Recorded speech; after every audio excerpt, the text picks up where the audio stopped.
साथियों, कुछ बातें रखना चाहता हूं आपके सामने आज की विश्व की स्थिति में बारे में और भारत की स्थिति के बारे में।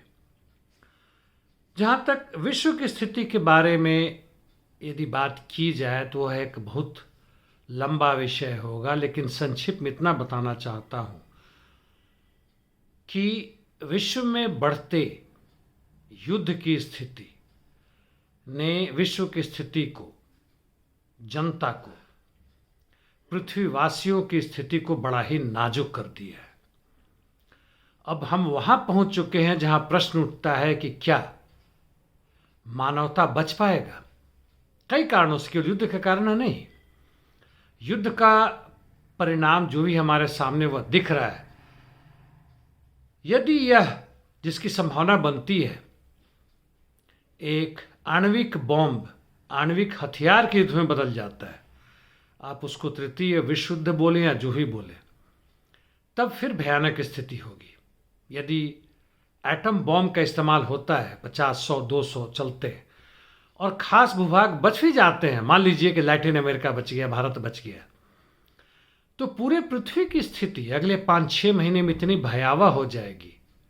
बादलों से आच्छादित पूरा पृथ्वी, बढ़ता गर्मी, फिर बाद में यूरेनियम रेडिएशन की जो बारिश होगी, उससे फिर मानवता खंडित हो जाएगी। उसके बचने की संभावना बहुत ही सीमित हो जाएगी।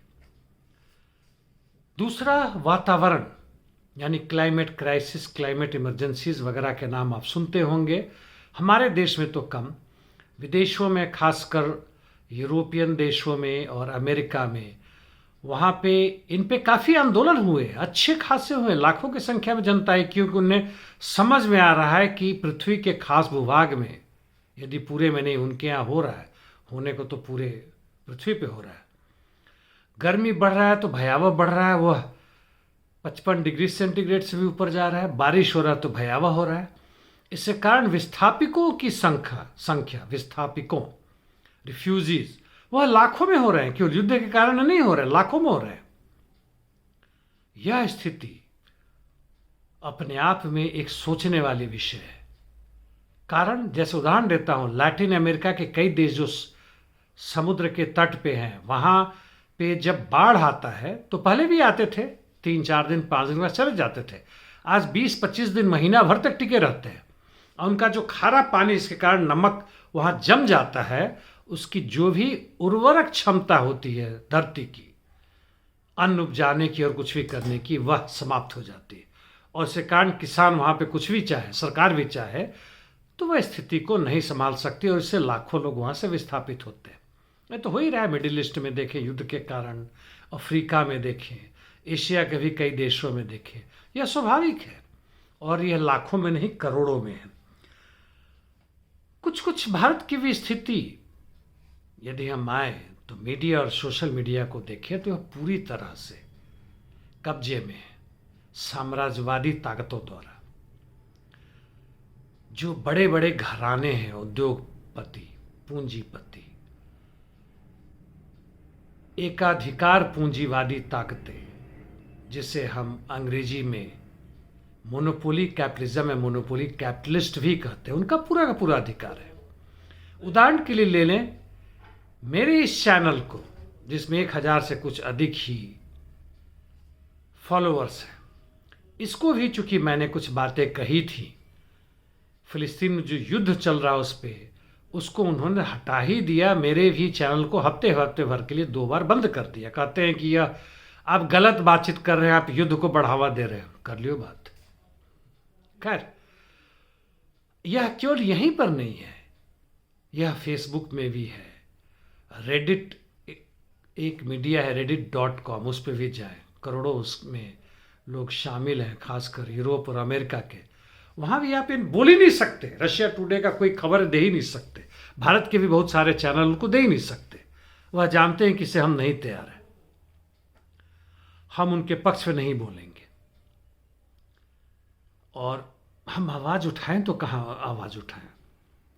एक और उदाहरण, फिलिस्तीन के समर्थक में लाखों नहीं करोड़ों जनता, बुद्धिजीवी वर्ग, मजदूर, किसान, जी हाँ, विद्यार्थी युवक सड़कों पे आ रहे हैं।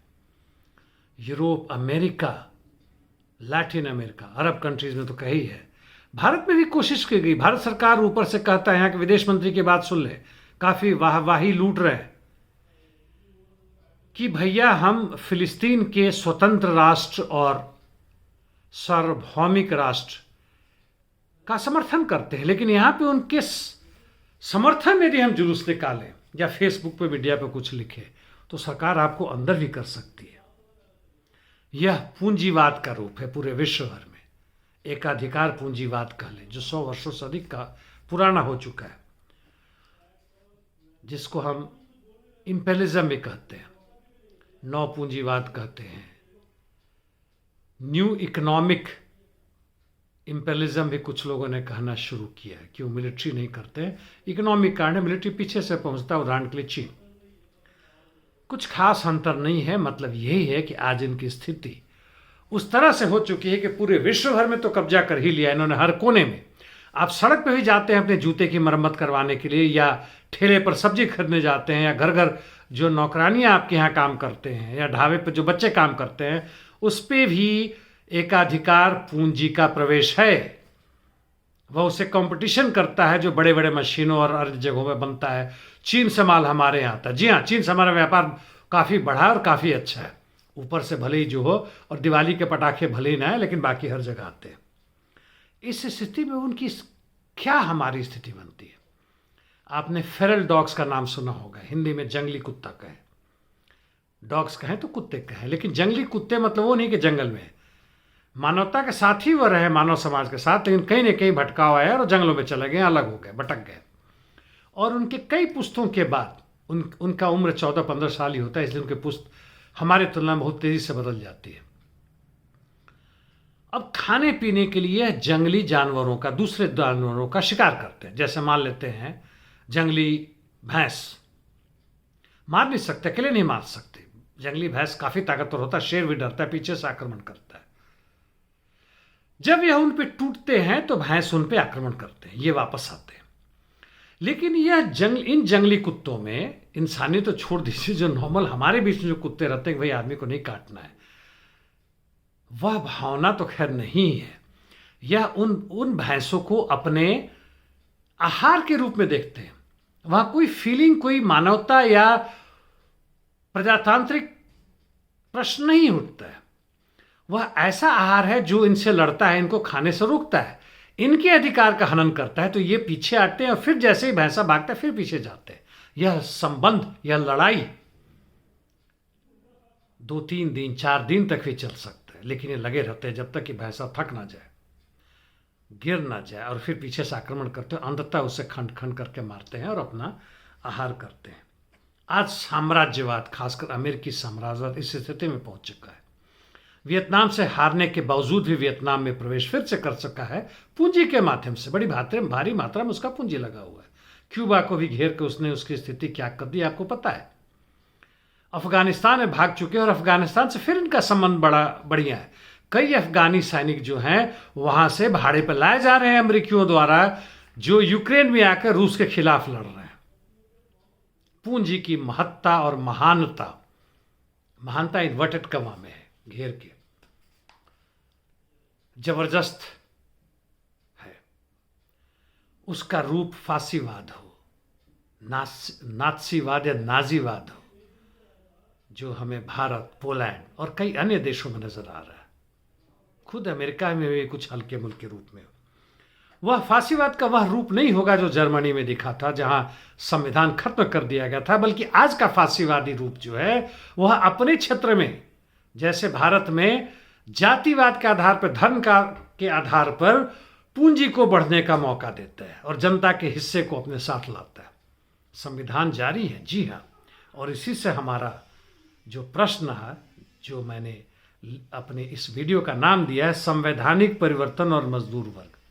जी हाँ, संवैधानिक परिवर्तन हो रहा है और इसके खिलाफ भारत में INDIA इंडिया, जो भाजपा के खिलाफ एक सशस्त्र रूप में खड़ा हो रहा है, और बहुत सारे CPI ब्रैकेट में IMML या RSPI और भी अन्य तथाकथित जो क्रांतिकारी दल हैं, और दूसरे समाजवादी पार्टी, बसपा, आम आदमी पार्टी, राजद, दक्षिण चले जाएं तो डीएमके, ये सब इनके साथ आ रहे हैं। इसलिए नहीं कि यह मात्र भाजपा को हराकर एक नया समाज देना चाहते हैं, बकवास। उसी पूंजी के यह भी अनुयायी बनेंगे, उसी का देखभाल करेंगे और पूंजीवाद के खिलाफ खड़े होने वालों की अच्छी मरम्मत करेंगे। 2014 के पहले हमने इनका रूप देखा हुआ है, armed forces special power act, और वह लोग जो तथाकथित रूप से राष्ट्र विद्रोही हैं, जिनका एक्ट इन्होंने बनाया हुआ है, अंग्रेजों के ज़माने से चला आ रहा है, एंटी सेडेशन लॉज और वगैरह वगैरह, उसी का रूप तो भाजपा कर रही है, थोड़ा और बढ़ा के। Money laundering cases, ED, CBI थोड़ा ज़्यादा दिख रहा है, गुणात्मक रूप से ज़्यादा हम मानते हैं उसको, लेकिन यही लोग हैं और उनको फिर से लाइएगा। भाजपा कांग्रेस, कांग्रेस भाजपा करते रहिए। इंग्लैंड में चले जाए तो टोरीज है, उधर लेबर हैं, अमेरिका में चले जाए तो डेमोक्रेट्स और रिपब्लिकन से घूमते रहिए भटकाव में, इनके बीच में। इससे बाहर निकलने की आपने कोशिश की तो थर्ड फ्रंट बनाइए जिनमें सारे शामिल होंगे। हमारी जरूरत है साथियों, पूरे विश्व ही नहीं, भारत में खासकर हम भारत में ही लड़ सकते हैं, हम अमेरिका जाके नहीं लड़ सकते, इतनी हमारी औकात नहीं है। तो हमारी जरूरत है यहां पर है एक ऐसे परिवर्तन की जो उस आधार को बदले जिसमें हम फंसे हुए हैं।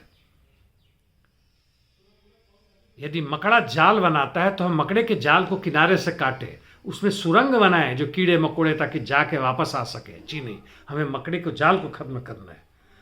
जरूरत है मजदूर और सर्वहारा क्रांति, किनके नेतृत्व में क्रांति, और वह अपने आप नहीं होगा। मजदूर या सर्वहारा वर्ग के लोग, किसान लोग आर्थिक परिस्थितियों के कारण आंदोलन करते, काफी लंबे आंदोलन भी, हमारा किसान आंदोलन जो हुआ, राजनीतिक आधार पर भी क्रांति करते हैं। जैसे सीएए, एनआरसी के खिलाफ हमारा आंदोलन होता, 6-6 महीना, साल भर चला। लेकिन जहां तक एक क्रांतिकारी सामाजिक क्रांति की बात है, वो अपने आप नहीं कर सकते। उसके लिए एक क्रांतिकारी दल की जरूरत है जो इनके अंदर जाए, इनको समझाए, और जब उफान उठे तो इनको सही दिशा में ले जाए। चुनाव से चुनाव तक का आंदोलन साथियों, हम उसी मकड़ जाल में फंसे हैं और हमारे खिलाफ साधारण शक्ति नहीं है। यह जंगली कुत्ते हैं, जाहिल हैं, बिल्कुल अनपढ़ और गंवार हैं, लेकिन उनको बोलना आता है। और उनके पीछे वो ताकतें जो पूंजीवाद के जो सोचने वाले लोग हैं, बड़े बड़े लोग, बड़े बड़े सरकारी अफसर, मिलिट्री अफसर, न्यायालय के ऊंचे के अधिकारी, थोड़ा सा आपके पक्ष से बोल देता है, बड़ा खुश होते, कितना बढ़िया कर दिया उसने। कुछ लोगों से आज मेरी बातें हो रही थी कल भी कि अमेरिका में संविधान जो है और वहाँ संवैधानिक प्रक्रियाएं हैं, बड़ी अच्छी हैं। क्या भूल गए कि सद्दाम हुसैन को फांसी पे लटकाने वाला जज, उसको अमेरिका बुलाया गया, तो 6 महीने तक उसे पढ़ाया गया कि वहाँ के संविधान के इस्तेमाल को कर कैसे सद्दाम हुसैन को फांसी की सजा दी जाए, और कैसे वहाँ के हर आंदोलन को कुचला गया है, दबारा गया है। चाहे द वॉल स्ट्रीट हो पहले, या हाल फिलहाल में ब्लैक लाइव मैटर्स के नाम पे आंदोलन हो, उसको कुचल दिया गया। फ्रांस में लंबे समय तक आंदोलन चला, हांगकांग में, हालांकि उसके पीछे दूसरे लोग थे, अमेरिकी ताकतें थी हांगकांग में, या मैदान रिवॉल्यूशन में जो यूक्रेन में हुआ था। तो हम भारत की बात करें साथियों, आंदोलन कैसे हो, क्रांति कैसे हो, इसे हम बाद में बात करेंगे। लेकिन यह जो गुणात्मक परिवर्तन हो, जहाँ से पूंजीवाद का सफाया हो और हम समाजवाद में जाएं, वहाँ किसी भी तरह का भेद ना हो, चाहे जाति का हो, धर्म का हो, व्यक्ति का हो, क्षेत्र का हो, लिंग का हो, जहाँ एक आदमी दूसरे आदमी के ऊपर शासन ना कर सके, शोषण ना कर सके, इसका खात्मा हो, हमारे समाज में फैलती जाहिलता को हम खत्म कर सके, एक नए संविधान बना सके। वैसे भाजपा भी नए संविधान की बात करती थी, एक नई संस्कृति की जन्म दे। हम पुराने संस्कृति को नहीं रखना चाहते कहीं भी हो दुनिया में। संस्कृति का या संस्कृति में परिवर्तन होता है वैज्ञानिक खोज के साथ, नए उत्पादन के तरीकों के साथ, उत्पादन संबंधों के साथ। हमारा जो नया संस्कृति होगा वो भाईचारे पर आधारित, नए विज्ञान पर आधारित, एक शोषण विहीन समाज पर आधारित, उस पे आधारित होगा। यह नहीं होगा कि भाई भाई जो है सो 1-2 कट्ठा जमीन के लड़ रहा, वो चीज़ नहीं होगा।